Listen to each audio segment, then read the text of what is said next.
नमस्कार मित्रांनो, तुमचं माझ्या कुकिंग डायरीज विथ राहुल या चॅनलमध्ये सहर्ष स्वागत. मित्रांनो, बऱ्याचदा आपल्या घरगुती छोट्या मोठ्या कार्यक्रमांमध्ये आलेल्या पाहुण्यांसाठी जेवणाचा बेत काय ठेवायचा हा मोठा प्रश्न असतो. हाच प्रश्न सोडवण्यासाठी आज मी कमी खर्चामध्ये झटपट बनणारी पुरी भाजीची रेसिपी घेऊन आलोय. हॉटेलपेक्षाही उत्तम चवीची पुरी भाजी आपण घरीच बनवू शकतो. त्यासाठी आपण सर्वात आधी पुरीसाठी लागणारं कणिक बनवूयात. तर इथे मी 4 वाटी गव्हाचं पीठ घेतलेलं आहे. त्यामध्ये आता आपण 2 ते 2.5 चमचे रवा घालूयात. रवा घातल्याने आपली पुरी एकदम क्रंची बनणार आहे. आता आपण चवीपुरतं मीठ घालूयात. रवा आणि मीठ पिठामध्ये व्यवस्थित मिक्स करून घेऊयात. त्यानंतर 2-3 चमचे कडकडीत गरम केलेलं तेलाचं मोहन घालूयात आणि व्यवस्थित मिक्स करून घेऊयात. आता थोडं थोडं पाणी घालून कडक कणकेचा गोळा बनवायचा आहे.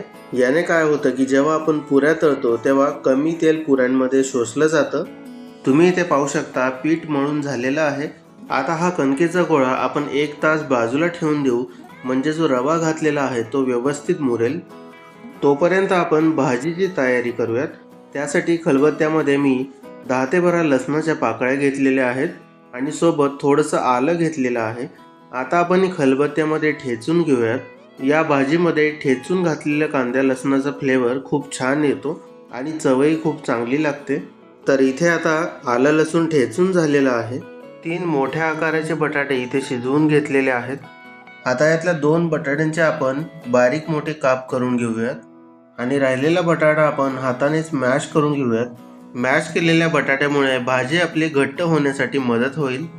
तर अशा प्रकारे बटाट्यांचे काप आपल्याला करायचे आहेत.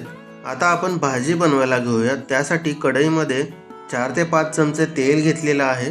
पुरी भाजी करताना भाजीसाठी तेल थोडंसं जास्ती घ्यायचं आहे. तेल गरम झालेलं आहे. आता त्यामध्ये मी दालचिनीचा तुकडा घालत आहे.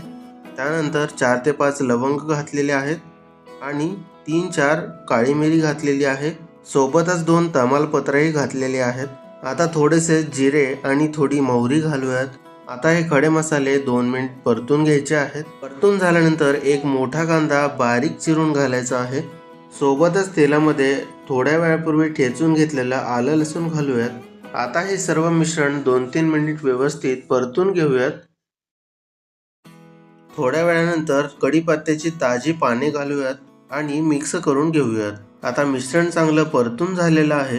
त्यामध्ये आता 2 चमचे ओल्या नारळाचा किस घालूयात आणि 2 मिनिट मिक्स करून घेऊयात. नंतर इथे मी एक टोमॅटो बारीक चिरून घालत आहे. टोमॅटो लवकर शिजावा त्यासाठी आपण चवीपुरतं मीठही घालूयात. मीठ घातल्याने टोमॅटो लवकर शिजतो. आता 2-3 मिनिट टोमॅटो परतून घेऊयात. आता टोमॅटो परतून झालेला आहे. आता आपण त्यामध्ये काही मसाले घालूयात. त्यामध्ये तिखट कांदा लसूण मसाला 2 चमचे, अर्धा चमचा गरम मसाला, अर्धा चमचा जिरे पावडर, 1 चमचा धने पावडर आणि हे सर्व मसाले घालून मिश्रणामध्ये व्यवस्थित मिक्स करून घेऊयात. आता थोडासा चांगला कलर येण्यासाठी मी इथे काश्मीरी लाल मिरची पावडर घातलेली आहे.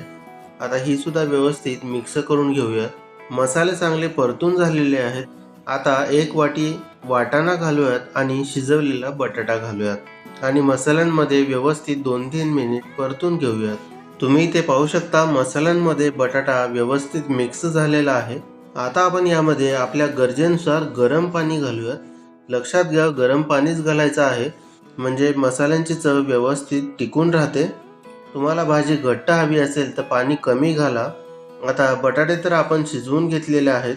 आता वाटाणे शिजण्यासाठी आपल्याला 15 ते 20 मिनिटांचा वेळ लागणार आहे. आता गॅस मध्यम करायचा आणि झाकण न लावता 15 ते 20 मिनिट भाजी शिजवून घ्यायची आहे. 20 मिनिटानंतर तुम्ही इथे पाहू शकता भाजी आता चांगली शिजलेली आहे. आता वरून शेवटी आपण थोडीशी कसुरी मेथी घालूयात आणि 2 मिनिट भाजी शिजवून घेऊयात. 2 मिनिटानंतर आपली पुरी भाजीची भाजी तयार आहे. आता आपण पुरी बनवूयात. त्यासाठी कणकेचे छोटे छोटे गोळे केलेले आहेत. ते आता आपण लाटून घेऊयात. लाटताना कमीत कमी पिठाचा वापर करायचा आहे. इथे पुरी तळण्यासाठी तेल कडकडीत गरम केलेलं आहे. आता तेलामध्ये पुरी दोन्ही बाजूंनी खरपूस तळून घेऊयात. इथे आपली पुरी तळून झालेली आहे. चला तर मग आता गरमागरम पुरी भाजी खायला घेऊयात. तर मंडळी, तुम्ही सुद्धा अशी ही चमचमीत पुरी भाजीची रेसिपी नक्की ट्राय करून पहा. ही रेसिपी आवडली असेल तर लाईक शेअर कमेंट नक्की करा आणि चॅनलला सबस्क्राईब केलं नसेल तर ते जरूर करा. चला तर मग भेटूया अशाच एका नवीन रेसिपी सोबत. धन्यवाद.